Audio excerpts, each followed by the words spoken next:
তো hello guys, সেদিন আমি চলে গেছিলাম সৃষ্টিনগর। শুনলাম ওখানে কিছু একটা হচ্ছে। তারপর আমরা দেখতে পেলাম রাস্তার মাঝ থেকে দুটো বড় বড় বাড়ি উঠেছে। দেখে একটু অবাক হলাম, ভাবলাম চলো একটু সেন্ট্রামটা ঘুরে আসা যাক। এত দূর যখন পৌঁছে গেছি, দেখলাম কিছু বড়লোক অটোওয়ালা ওখানে নো পার্কিংয়ে গাড়ি পার্ক করেছে। আমার কাছে এত টাকা ছিল না ফাইন দেওয়ার মতন, তাই আমি সিধা 20 টাকা নিয়ে চলে গেলাম গাড়িটা পার্কিংয়ে রাখতে।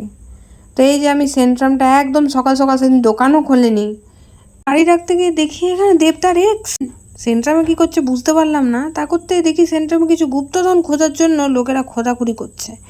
কিছু অন্নপূর্ণা না পাওয়া কাকিমা এখানে সকাল সকাল চলে এসছে ধর্ণা দিতে। সেন্ট্রামে কেন এসছে আমি বুঝতে পারলাম না।